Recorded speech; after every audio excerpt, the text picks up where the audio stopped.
DD किसान, बदलते भारत की शान।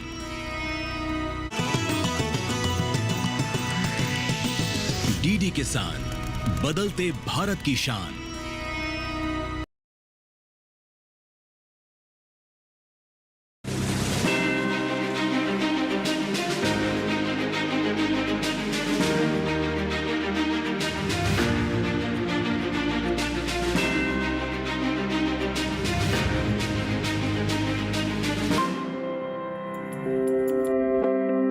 आज चौपाल चर्चा की टीम निकल पड़ी है जिला गाजियाबाद की ओर। गाजियाबाद उत्तर प्रदेश राज्य का एक प्रमुख जिला है। उत्तर प्रदेश के मुख्य प्रवेश द्वार के रूप में इसे गेटवे ऑफ यूपी भी कहा जाता है। 1034 वर्ग किलोमीटर में फैला ये जिला राष्ट्रीय राजधानी क्षेत्र यानी एनसीआर के दायरे में आता है। यहाँ की कुल आबादी 34,06,061 है। 14 नवंबर 1976 में गाजियाबाद को जिला घोषित किया गया। इससे पहले ये जिला मेरठ की तहसील में आता था। मानव जीवन जल, मिट्टी और वायु जैसे प्राकृतिक संसाधनों पर आधारित है। इसके लिए बेहद ज़रूरी है कि हम इन प्राकृतिक संसाधनों का संरक्षण करें, और ये संरक्षण तभी संभव हो पाएगा जब मानव गतिविधियां ऐसी हो जिससे कि पर्यावरण को कम से कम नुकसान पहुंचे। खासतौर से अगर बात करें खेती की, तो खेती के उन तरीकों को हमें अपनाना होगा जो टिकाऊ और मजबूत हैं। नमस्कार, आप सभी का स्वागत है कार्यक्रम चौपाल चर्चा में। और हमारे इस कार्यक्रम का मकसद यही है कि हम देश के गाँव-गाँव जाकर अपने किसान भाई बहनों को जागरूक करें और उन्हें बताएं कि हमें खेती के टिकाऊ यानी स्थिर तरीकों को अपनाना है, जिससे न सिर्फ उनकी आय में बढ़ोतरी हो बल्कि जो हमारे संसाधन हैं उनका भी सदुपयोग हो सके। तो आज चौपाल चर्चा की टीम जा रही है जिला गाजियाबाद के गांव सुराना में।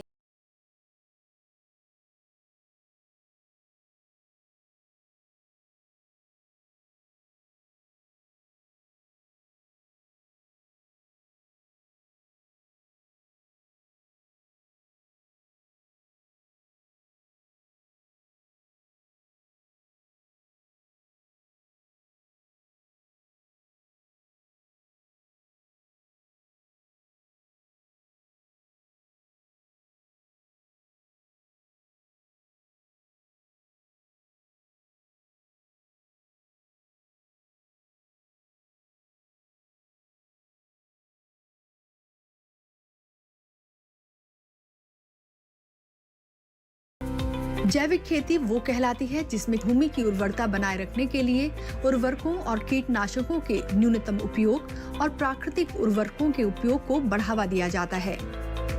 जैविक खेती मुख्य रूप से दो प्रकार की होती है, शुद्ध जैविक खेती और एकीकृत जैविक खेती। जैविक खेती के मुख्य लाभ हैं पर्यावरण संरक्षण, स्वास्थ्यवर्धक उत्पाद, मिट्टी का स्वास्थ्य और आर्थिक सामाजिक लाभ। तो आपने जाना कि क्या होती है जैविक खेती, और चर्चा को आगे बढ़ाएंगे, लेकिन उससे पहले मैं आपको बता दूं कि यहाँ पर मौजूद हैं हमारे कृषि विज्ञान केंद्र के एक्सपर्ट। मैं चाहूँगी कि अपना परिचय हमारे किसान भाई बहनों को एक बार वो दे दें।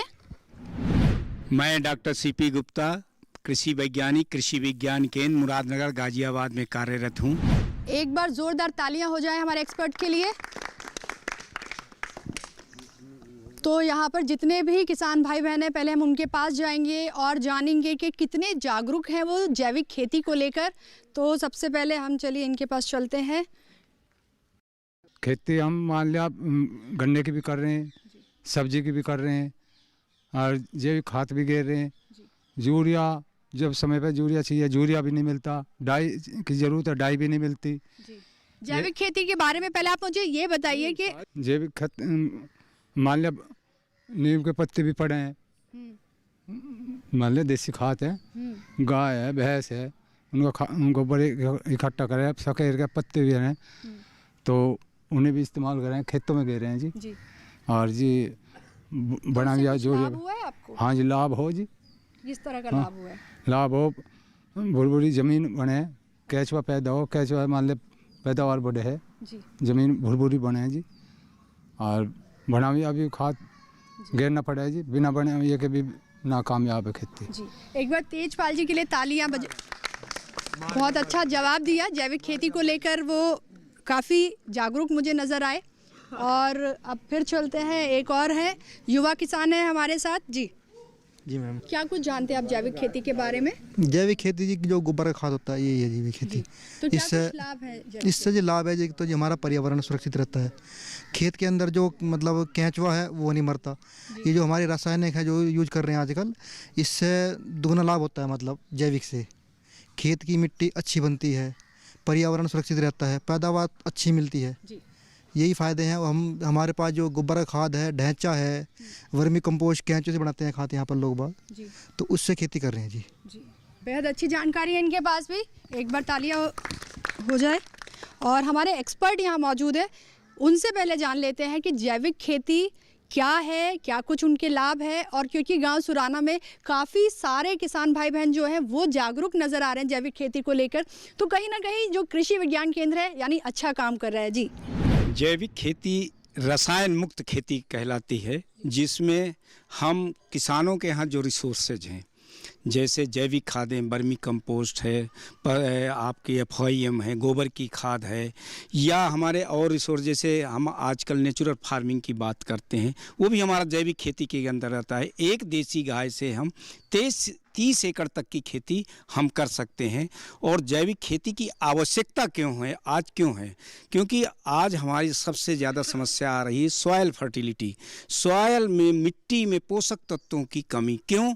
कि इम्बैलेंस फर्टिलाइज़र का प्रयोग किसान भाई हमारे कर रहे हैं, जो हमारी संस्तुति मात्रा है वैज्ञानिकों की वो न करके दूसरी, साथ ही हमारे दूसरे जो हमारे साइपर जैसे दवाओं का प्रयोग करने से जो मिट्टी में सूक्ष्म जीवाणु थे, माइक्रोब्स थे, वो पूरी तरीके से नष्ट होते जा रहे हैं। ह्यूमस की मात्रा कम होती जा रही। जहां हमें ह्यूमस की मात्रा 1 से ऊपर चाहिए, आज हमारी मिट्टी में ह्यूमस की मात्रा 0.1 से नीचे हो गई है, जो कि हमारे लिए आगे बहुत बड़ा खेती के लिए अभिशाप के रूप में है। तो किसानों को हम कृषि विज्ञान केंद्र में जैसे मैं कार्यरत हूँ, तो वहाँ पे हम प्रशिक्षण के माध्यम से, प्रदर्शन के माध्यम से किसानों को जागरूक करते हैं कि आप लोग अपनी सॉइल की फर्टिलिटी माने मिट्टी की जो उर्वरता क्षमता है उसको बढ़ाइए, माइक्रोब्स को बताइए। क्योंकि आज हमारी मिट्टी में जो सौंधी सी महक है वो गायब क्यों हो गई? उसका सबसे कारण है कि जो हमारे सूक्ष्म जीवाणु हैं पूरी तरीके से ख़त्म हो गए। हम गर्मी की जुताई करते थे, हमारे असंख्य माइक्रोब्स उसमें जब बरसात होती थी तो सड़ते थे और एक सौंधी सी महक आती थी। आज वो पूरी तरीके से गायब, हमारे खाद्यान्न से गायब है। आज हमारा विश्व में दूसरी बाज़ारों में हमारे देश का उत्पाद अच्छे रेट में नहीं बिकता, वापस आ जाता है, क्योंकि उसमें कीटनाशक की मात्रा, रसायन खादों की मात्रा की जो रेजिडुअल इफेक्ट है वो पाया जाता है। इसलिए आज हमें जैविक खेती को बढ़ावा देने की ज़रूरत है। बिल्कुल, जानकारी अच्छी लगी हो तो जी बिल्कुल। अभी हमारे एक्सपर्ट ने हमें बताया कि जो मिट्टी की सौंधी सी खुशबू है वो कम होती जा रही है, क्योंकि हम रासायनिक जो खाद है उसका उपयोग ज़्यादा कर रहे हैं। जी, आपसे जानना चाहूँगी कि मिट्टी की जांच क्यों ज़रूरी है और मिट्टी को बचाना क्यों ज़रूरी है? कि खाद की वो कम कर रहे हैं, इसलिए से वो कम हो रहा। जी, तो हमें जैविक खेती क्यों अपनानी चाहिए? ठीक पैदावार ही होगा जी। और क्या फ़ायदा है उसका? ठीक रहे हुआ जी खेती और बीमारी। इसका मतलब ये है कि निकुंज जी ने बहुत बैठिए इसका मतलब यह है कि निकुंज जी ने हमारे एक्सपर्ट को बहुत ध्यान से नहीं सुना और बहुत अच्छी जानकारी अभी उन्होंने दी थी। बाबा जी, आपने अगर ध्यान से सुना है तो आप बताइए, एक बार खड़े हो जाइए। जैविक खेती हम भी इसलिए करते हैं, सबसे पहली बात तो है कि बीमारी से बचने के लिए। और इस रासायनिक खेती में करेंगे तो हमें खाद से बीमारी लगती है, कि जैसे कैंसर है, टीबी है और बहुत से सारे रोग हैं शरीर में। और जैविक खेती करते हैं तो उससे हम बीमारी से बचेंगे और पैदावार अधिक बढ़ेगी। बहुत बढ़िया, बहुत अच्छे शब्दों में जानकारी दी है। और कौन बताएगा? ये देखिए बाबा जी मुस्कुरा रहे हैं, तो इनके पास चलते हैं और इनसे जानते हैं। जी, एक बार खड़े हो जाइए। नाम चंद्र बोस है जी। जी, जैविक खेती कर रहे हैं क्या? हाँ, जैविक कर रहे हैं खेती। क्यों कर रहे हैं? पैदा के लिए कर रहे हैं खेती। नहीं, पैदा के लिए तो कर रहे हैं, लेकिन मतलब जैविक खेती के क्या आपने मतलब क्यों अपनाई, क्या लाभ हो रहे हैं उसके? लाभ यही है जी, गोबर खाद गिरे, देसी खाद गिरे, ये डाई यूरिया जो ये कब गिरने नहीं चाहिए, इनसे तकलीफ पैदा बन रही है, जहर हो रहा है इनमें जी।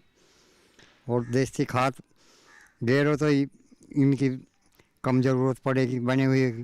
जी, एक बार तालियां इस बात के लिए हो जाइए कि जैविक खेती अपना रहे हैं। हाँ जी जी, आप बताइए। हाँ, नाम बताइए। नाम तेजवीर जी। तेजवीर जी, आप हाँ जी। जैविक खेती कर रहे हैं? हाँ जी, जैविक खेती कर रहे क्यों हैं। कर रहे हैं? हमें जी फायदा होना चाहिए जी। क्या फायदा हो रहा है? ये गोबर खाद से जी आमदनी होती है, ठीक जी। जी, ये वैसा खाद जो है जी, वैसे इससे परेशानी आती है जी जी। इससे। और स्वास्थ्य के क्या कुछ लाभ हैं? लाभ जी, आमदनी होती है, ठीक जी। जी, हाँ जी। चलिए, क्योंकि ये भी जैविक खेती कर रहे हैं तो एक बार इनके लिए भी तालियां हो जाए। और हमारे एक और किसान हैं यहाँ पे, जैविक खेती क्यों करनी चाहिए वो आपसे समझना चाहेंगे। जैविक खेती का अर्थ है हमारा, पहले तो हमारा शरीर जो बीमारियों से लड़ रहा है उससे मुक्त होना। दूसरा, अपने खेत जो हमारे बाप दादा कर रहे थे वो जैविक खेती ही कर रहे थे। कुछ समय से हम केमिकल बेस की खेती कर रहे, जो हमारे किसान कर रहे, हम तो पहले से ही जैविक खेती कर रहे हैं। जैविक खेती के फायदे, एक तो उससे हमारी ज़मीन अच्छी रहती है, जो उससे आमदन होती है, जो भी पैदावार हम करते हैं उससे हमारे खाने में, शरीर में लाभ रहता है। और जो भी हम सब्जी और गेहूँ सरसों पैदा कर रहे हैं उससे हमारे क्षेत्र में जो हम अपनी सप्लाई करते हैं उससे हमारे क्षेत्र भी बीमारी मुक्त हो रहा है। और इससे हमारे खेतों में आमदन, जैसे कि पहले हमारी आमदन बढ़ रही ही, जो हम जैविक पने से कर रहे हैं, हम जैविक पने में अपना जीव अमृत और अग्निअस्त्र, ब्रह्मास्त्र ऐसी चीज़ों को उपयोग करते हैं, जिसमें हमारा गोबर का खाद और मूत्र, बेसन और गुड़, इन चीज़ों की अवस्था पड़ती है। मैं अपने किसान भाइयों और देश के सभी किसान भाइयों कहना चाहता हूँ, सभी किसान ज़्यादा न करके थोड़ा थोड़ा जैविक खेती करें, जिससे वे अपने ही परिवार के लिए जहर मुक्त खेती हो जाए। बहुत बढ़िया जानकारी। एक बार फिर से वापस एक्सपर्ट के पास जाऊंगी और जानना चाहूँगी कि जो जैविक खेती का मार्केट है वो किसान कैसे उस तक पहुँच सकते हैं। किसान भाई जैविक खेती को लेकर बाजार तक कैसे पहुँचे, इसके लिए हमारे आज एफपीओ बहुत अच्छा काम कर रहे हैं। किसानों का संगठन है, ये भी काम अच्छा कर रहा है एफपीओ बना करके। एपिडा के थ्रू भी हमारे आज जैविक खेती के लिए बढ़ावा दिया जा रहा है। कृषि विज्ञान केंद्र जो हमारे देश में खुले हुए हैं, ये भी जैविक खेती जो किसान भाई करते हैं उनके लिए, बाज़ार के लिए भी जानकारी देते हैं, ताकि किसानों का सही मूल्य मिल सके। तो आज जैविक की जो डिमांड है, एविडा के थ्रू हम इंटरनेशनल मार्केट को भी पकड़ सकते हैं हमारे किसान भाई। तो किसान भाइयों से अनुरोध है कि भूमि की दशा को देखते हुए, ठीक करते हुए रसायन खादों का प्रयोग कम से कम करें, या जैविक खेती करते हैं तो बहुत अच्छा है, रसायन को बिल्कुल मुक्त कर दीजिए, जहर मुक्त खेती करिए। इससे आपकी सॉइल फर्टिलिटी बनेगी, इन्वायरमेंट सही होगा और पानी रुकेगा। सबसे बड़ी बात है, आज कई बार आपकी लागत ज़्यादा आ रही है, उसका सबसे बड़ा कारण है कि आपके मिट्टी में ह्यूमस की मात्रा बिल्कुल नगण्य होती जा रही है। यदि आप जैविक खेती करते हैं तो ह्यूमस जो उसकी ताकत है मिट्टी की वो बढ़ेगी, और उससे बढ़ेगी तो हमारे सूक्ष्म जीव माइक्रोब्स बढ़ेंगे, और वो क्या करेंगे, जो आप डीएपी प्रयोग करते हैं वो पूरा पौधा नहीं पूरा ले पाता, उसका बहुत कम परसेंटेज बाकी पौधा यूज कर पड़ा रहता है। यदि हम जैविक खेती करके, जैसे हम पीएसवी कल्चर का प्रयोग करते हैं, पीएसवी कल्चर हमारा एक ऐसा बैक्टीरिया है जो मिट्टी में उपलब्ध फास्फोरस को पौधों को देता है, वो फ्री में मिल जाता है और बहुत सस्ता है। तो किसान भाइयों से कि कम लागत करके आप अच्छा उत्पादन प्राप्त कर सकते हैं, ये संभव है जैविक खेती के माध्यम से है। जी, जानकारी अच्छी लगी हो तो जी सर। देखिए, किसी ने कहा है कि लालच बुरी बला है, और ये कहावत मैं यहाँ पर इसलिए बोल रही हूँ, वन टाइम में, एक बार में जब आप केमिकल वाले फर्टिलाइज़र यूज़ करते हैं तो एक बार में हो सकता है आपकी पैदावार अच्छी निकल रही हो, लेकिन आप ये भूल जाते हैं कि आप अपनी मिट्टी को कितना नुकसान कर रहे हैं उस दौरान। लेकिन वहीं जब आप जैविक खेती को अपना रहे हैं तो आप अपनी मृदा को संरक्षित कर रहे हैं, अपनी मिट्टी को बचा रहे हैं, और साथ ही जो अच्छा खाने को मिल रहा है, जो आप उगा रहे हैं वो हम खाते हैं। न सिर्फ आप खाते हैं बल्कि जो पूरा देश है वो खा रहा है, तो आपको उनका भी ख्याल रखना है।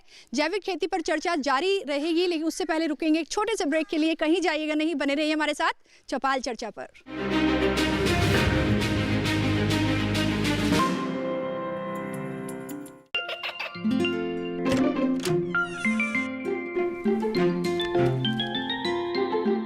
ये क्या हो रहा है?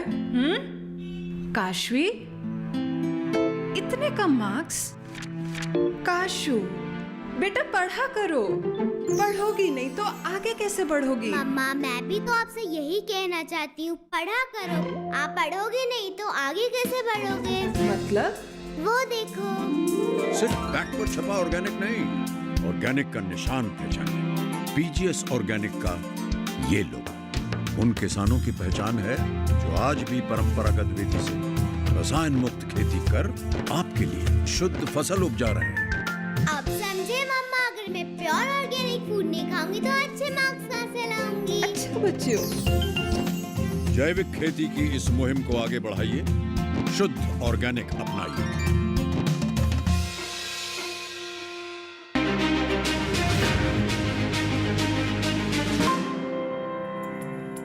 ब्रेक के बाद एक बार फिर आप सभी का स्वागत है हमारे कार्यक्रम चौपाल चर्चा में। और आज की चौपाल लगी हुई है जिला गाजियाबाद के गांव सुराना में। तो एक बार जोरदार तालियां हो जाए। चर्चा का सिलसिला आगे बढ़ाते हैं। और भी किसान भाई बहन यहाँ पर बैठे हुए हैं और पीछे जाऊंगी और जानना चाहूँगी कि ये जैविक खेती कर रहे हैं आप या नहीं कर रहे हैं। मेरा नाम अशोक कुमार है जी। जैविक खेती कर रहे हैं जी हम जी। तो आपने क्यों अपनाई जैविक खेती? इसमें यही है जी, इसमें जो रोग कम है जी, तो किसान को इससे जो है फायदा है, बीमारी भी इससे कम होती है। तो आय में वृद्धि हुई है? हाँ जी, आय में भी वृद्धि हुई है इससे। कितनी वृद्धि हुई है?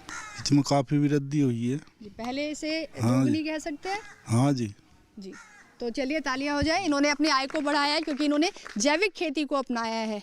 और कौन बताया, यहाँ पर एक युवा हमारे बीच बैठे हैं, उनसे जान लेते हैं उनको जैविक खेती के बारे में कितनी जानकारी है। जी, जैविक खेती के बारे में क्या जानते हैं आप? जैविक खेती में गोबर गौमूत्र का उपयोग होता है। जी, और क्या जानते हैं? जी, कौन सी क्लास में पढ़ते हैं आप? 9th। तो ये भी बहुत अच्छी बात है कि ये क्लास 9th में है, लेकिन ये जैविक खेती के बारे में जानते हैं। तो एक बार तालियां बजा दीजिए। जी हर्ष। और एक और ये युवक हमारे बीच में है, युवा किसान है। जी, मैं राजेंद्र जी। जैविक खेती में जो गोबर का यूज हो है वो मिट्टी को भुरभुरी कर दे जी, और उसमें केचुए की मात्रा बढ़ जावे है, जिससे मिट्टी में ऑक्सीजन की कमी रहे वो पूरी हो जाए पेड़ के लिए। और जो ये रासायनिक DAP है, यूरिया है, इनका काम ये गोबर खाद ज़्यादा करे जी, जिससे कि पौधा सारी चीज़ इससे ही ले ले जी। और स्वास्थ्य के लिए क्या कुछ लाभ है फिर इसका? इसमें जो फ्री ऑफ कॉस्ट है, अपने घर का ही सब गोबर ले जाकर खेत में डाल दो जी, तो उससे काम चल जाओ, दुकान पे जाना नहीं पड़ता जी, डाई और यूरिया लेने के लिए। जी जी। और उसमें पैदावार अधिक होती है उसके मुकाबले, DAP और यूरिया के मुकाबले। जी, देखिए कितनी अच्छी जानकारी इन्होंने दी है कि उससे जो केचुआ खाद है वो भी ऑटोमेटिकली बन रहा है। इनके पास अच्छी जानकारी थी। एक बार फिर मैं एक्सपर्ट के पास जाना चाहूँगी और उनसे जानना चाहूँगी क्योंकि केचुआ खाद, केचुए को किसानों का मित्र कहा जाता है और जब हम जैविक खेती की बात करते हैं तो केचुआ काफ़ी इंपॉर्टेंट हो जाता है। तो मैं चाहूँगी एक जानकारी हमारे किसानों को केचुआ खाद के बारे में भी हो जाए। केचुआ खाद बनाने के लिए देखिए, सबसे पहले जो स्थान का चुनाव ऊंचे पे करिए, जहाँ पर पानी वगैरह ना हो, छायादार स्थान हो, जैसे कि नीम का पेड़ ये है, यहाँ पे ऊंचे स्थान पे कर सकते हैं कि। और यदि आपका नहीं है छाया तो छप्पर वगैरह कर सकते हैं। इसके लिए आपको क्या करना है कि जो बेड बनानी है सबसे पहले। यदि आप एक 12 फीट लंबा और 1 मीटर चौड़ाई बेड आप पहले बनाते हैं तो इसमें लगभग 3 से 4 किलो केचुए की ज़रूरत पड़ती है और 8 कुंटल के लगभग गोबर की ज़रूरत पड़ती है। गोबर को ध्यान रखिए कि जब उसमें भरिएगा तो वो एक तरीके से गरम, क्योंकि जो शुरू में गोबर जो गर्म होता है तो उसे ठंडा कर लीजिए 1 सप्ताह के लिए, उसको ठंडा करके। और इसमें ध्यान रखिए कि नमी का प्रतिशत 35 से 40% के आसपास रहना चाहिए। इसके बाद उसके भराई खरपतवार डाल दीजिए जो हमारे मुलायम से हैं, जिससे केचुआ खा सके। और इसके लिए एक जापानी केचुआ आता आइसिनिया फिडिटा, अब ये बहुत तेज़ी से खाता है, अपने भार का कई गुना ज़्यादा खाता है, तो इसका आप प्रयोग करें उसमें। और ये आपको करीब देखिए मौसम के हिसाब से अलग अलग रहता है, 50 दिन में, 60 दिन में और 70 दिन में, अलग अलग मौसम में ये आपकी एक बहुत बढ़िया वर्मी कंपोस्ट खाद तैयार कर देता है खा करके, जो हमारे खेत के लिए बहुत ही लाभदायक है। जो आप FOIM या गोबर की सड़ी खाद, हमारी रिकमेंडेशन है कि 1 हेक्टेयर में 200 से 250 कुंटल की ज़रूरत पड़ती है। यदि आप वर्मी कंपोस्ट प्रयोग करते हैं तो सब्जियों में लगभग ये 18 से 20 कुंटल प्रति एकड़ की ज़रूरत पड़ती है, और हमारे दूसरी फसलों में जो है ये 20 से 25 कुंटल प्रति एकड़ यदि आप वर्मी कंपोस्ट मिला देते हैं तो हमें रसायन खादों की तरफ जाने की ज़रूरत नहीं। जो यूरिया DAP की तरफ आप दौड़ते हैं, DAP की लाइन लगाते हैं, इसकी बिल्कुल ज़रूरत नहीं है। यदि आप वर्मी कंपोस्ट या जैविक खेती ढंग से करते हैं तो ये आपको काफ़ी लाभदायक रहेगा, लागत कम आएगी। जी, आपने यहाँ पर बात की जापानी केचुए की, तो उसकी उपलब्धता कैसे हमारे किसान भाई कहाँ से ला सकते हैं? ये हमारे देखिए कृषि विज्ञान केंद्र द्वारा प्रशिक्षण दिया जाता है, इसको कैसे कोकून इससे केचुआ बनता है ये सब जानकारी विस्तार से दी जाती है, ट्रेनिंग दी जाती है। कुछ हमारे कृषि विज्ञान केंद्रों में, कृषि विश्वविद्यालयों में उपलब्ध है, और किसानों को हमने जो प्रशिक्षण दिए वो भी देते हैं। ग्राम जो वर्मी कंपोस्ट यहीं पे कई किसान कर रहे हैं, वहाँ भी केचुआ मिल जाता है आसानी से, कोई दिक्कत नहीं केचुए की। जी, जानकारी अच्छी लगी है क्या? बिल्कुल सर, बैठिए आप, अच्छी जानकारी के लिए। जी, एक और यहाँ पर स्टूडेंट है एग्रीकल्चर की, उनसे जानते हैं। नमस्कार, मेरा नाम निशु भारती है और मैं भारतीय कृषि अनुसंधान संस्थान पूसा से आई हुई हूँ। जैसे उन्होंने कहा कि कीड़े लग जाते जैविक खेती करने से, तो एक दो मैं भी बताना चाहूँगी इसका समाधान कि वो क्रॉप रोटेशन या इंटरक्रॉपिंग भी कर सकते हैं, ताकि जैसे कि किसान वो डिजीज़ और पेस्ट का क्या होता है कि लाइफ साइकिल मेंटेन होता है, जिसकी वजह से वो ब्रेक डाउन हो जाती है, तो और डिजीज़ और पेस्ट को कंट्रोल किया जा सकता है। और बाद में अगर कीड़े लगे तो हम नीम ऑयल भी छिड़क सकते हैं, और जैसे घन जीवामृत, ब्रह्मास्त्र, अग्निअस्त्र भी हम लोग यूज़ कर सकते हैं। और सीड ट्रीटमेंट की जहाँ तक बात है तो वहाँ पे हम सिंथेटिक फर्टिलाइजर्स नहीं लगा के हम seed treatment, trichoderma, pseudomonas, bio fertilisers भी हम इस्तेमाल कर सकते हैं। धन्यवाद। बहुत अच्छी जानकारी, और ये हमारे देश का भविष्य है जो एग्रीकल्चर को आगे लेकर जाएंगे। देखिए, मैं हमेशा कहती हूँ, इस बार फिर दोहरा रही हूँ, गांव-गांव जाकर ये जो चौपाल चर्चा हम लगा रहे हैं उसका उद्देश्य ही यही है कि कोई भी किसान जो टिकाऊ तरीके हैं खेती के उनसे वंचित ना रह जाए, जो सरकार की योजनाएं हैं उनसे वंचित ना रह जाए। और एक बार फिर एक्सपर्ट से चाहूँगी कि बहुत शॉर्ट में ये बता दें कि जो सरकार का मिशन है जैविक खेती को लेकर वो क्या कुछ है। सरकार का मिशन बहुत स्पष्ट है कि हमें जहर मुक्त खेती की तरफ किसानों को ले जाना है। उनकी सॉइल की फर्टिलिटी को ध्यान में रखते हुए, हमारा और प्रदूषण को ध्यान में रखते हुए इसको आगे हमें बढ़ाना है, ताकि उत्पादन, जो हम एक स्थिर खेती की बात करते हैं कि एक सही उत्पादन, कम लागत में अधिक उत्पादन आए, इसके लिए ज़रूरी है कि जैविक खेती किसानों को अपनाना पड़ेगा। और इसके लिए कृषि विज्ञान केंद्र, कृषि विश्वविद्यालय, अनुसंधान केंद्र सदैव तत्पर हैं। किसान का कॉल सेंटर है, उससे भी किसान भाई जानकारी ले सकते हैं, वैज्ञानिकों के नंबर लेकर के जानकारी कर सकते हैं। और ये किसानों को आज नहीं तो कल करना ही पड़ेगा, क्योंकि भूमि की दशा दिन प्रतिदिन बहुत ही बिगड़ती जा रही है। बहुत बढ़िया, और हमें जो है वो जहर मुक्त खेती पर आना है। और देखिए, कई बार अभी जैसे मैंने कहा था कि लालच बुरी बला है, हम एक बार के लिए ये सोच सकते हैं कि फर्टिलाइज़र लगाने से हमें पैदावार थोड़ी ज़्यादा मिल रही है, लेकिन आपको जो सस्टेनेबल तरीके हैं, जो स्थिर तरीके हैं खेती के, वो ही अपनाने होंगे, क्योंकि जो भावी भविष्य है, जो युवा पीढ़ी है, आप उसको क्या छोड़कर जाएंगे वो भी बड़ा सवाल होता है। और आज की जो चौपाल चर्चा है उसको यहीं विराम दूंगी। ये सफ़र जारी रहेगा, फिर एक नए गांव और एक नए विषय पर जागरूकता लाने की कोशिश करेंगे। जो किसान अभी तक, जिन तक पूर्ण रूप से जानकारी नहीं पहुंची है टिकाऊ खेती या स्थिर खेती के क्या कुछ तरीके हैं, उनको बताने की कोशिश की जाएगी इसी तरह की चौपाल लगाकर। और जो लोग, जाते जाते बताना चाहूँगी, जो लोग हमें टेलीविज़न पर नहीं देख पाते हैं वो हमें यूट्यूब के माध्यम से देख सकते हैं। और आज की चौपाल चर्चा हम सब ने यहाँ लगाई और आप सब हमारे बीच बैठे हुए, सबको धन्यवाद दूँगी। नमस्कार।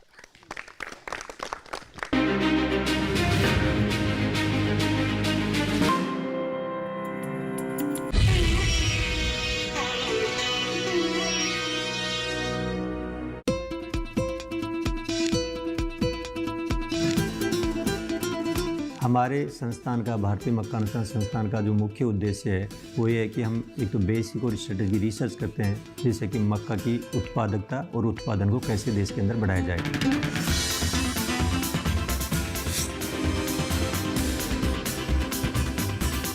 वो वैरायटियाँ तैयार कर रहे हैं जिनके अंदर ज़्यादा स्टार्च कंटेंट होता हो, क्योंकि यदि वैरायटी में ज़्यादा स्टार्च कंटेंट होगा तो उसमें इथेनॉल भी ज़्यादा होगा।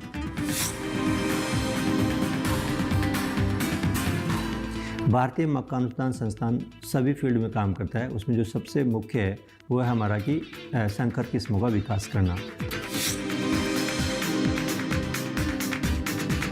हम नई नई किस्में विकसित करते हैं और किसानों खेतों को ले जाते हैं, ताकि किसान का उत्पादन बढ़े और किसान का मुनाफा बढ़े और किसान की आर्थिक व्यवस्था ठीक रहे।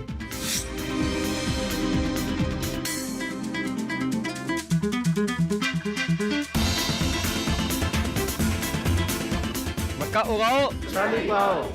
एग्री की उड़ान हर रविवार शाम 6 बजे और रात 9:30 बजे। पुनः प्रसारण सोमवार सुबह 9:30 बजे, सिर्फ डीडी किसान पर। मैं तो कल ही सोच रही थी किसी और गेस्ट हाउस में शिफ्ट हो जाती हूँ। शिफ्ट कर लो दीदी, जीजा जी आएंगे ना वैसे ही हम यहाँ से चले जाएंगे।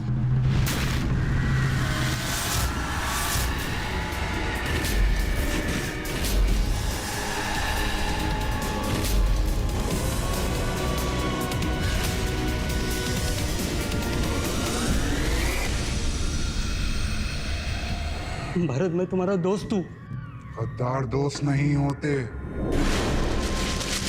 तेरे कारण कितने क्रांतिकारियों की जान गई। तेरी मौत मेरे हाथों लिखी थी। ओम चामुंडाय नमः।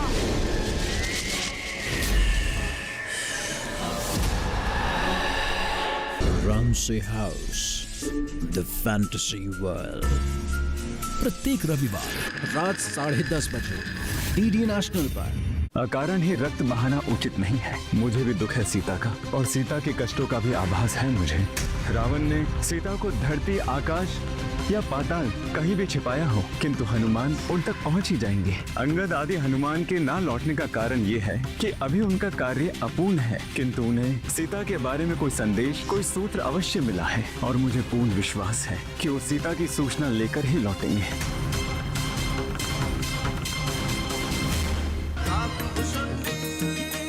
काक भुशुंडी रामायण सोमवार से शुक्रवार शाम 7 बजे, पुनः प्रसारण सुबह 9 बजे डीडी नेशनल पर। सब लोगों को एक ही एग्जाम देना होगा नेक्स्ट, चाहे वो इंडिया में पढ़े, बाहर पढ़े। अगर इंडिया में एज अ डॉक्टर प्रैक्टिस कर रहा है तो नेक्स्ट का एग्जाम पास करना पड़ेगा। उससे क्वालिटी की जो बात होती है कि जिस डॉक्टर के पास हम जा रहे हैं उसको पूरा स्किल सेट उसका ठीक है और वो एलिजिबल है प्रैक्टिस करने के लिए, ये भी यूनिफॉर्म होना बहुत जरूरी है। जिस प्रकार से एक एडमिनिस्ट्रेटिव सर्विस होती है, उसी प्रकार से हमें एक मेडिकल सर्विस भी एनविजन करनी चाहिए कि जिसमें डॉक्टर ही एलिजिबल होने चाहिए, जो कि मेडिकल सर्विस का भाग बने और पॉलिसी मेकिंग का भाग बने। The mission of developing India प्रत्येक शुक्रवार दोपहर 12 बजे डीडी नेशनल पर।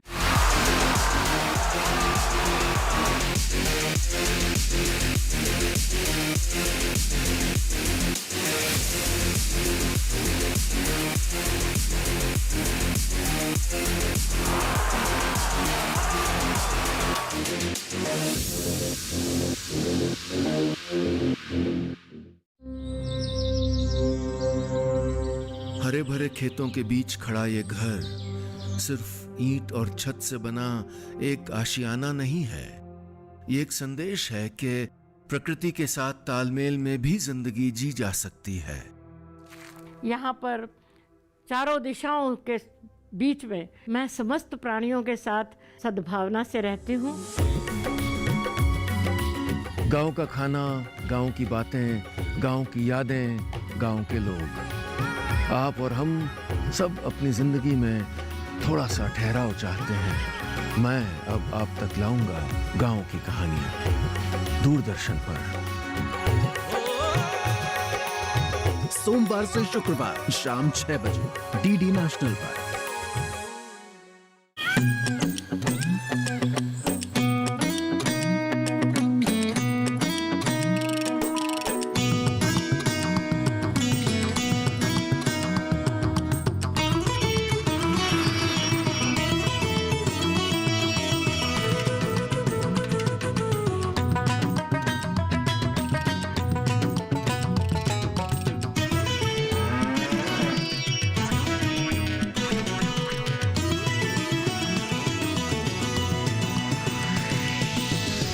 किसान, बदलते भारत की शान। डीडी किसान, बदलते भारत की शान।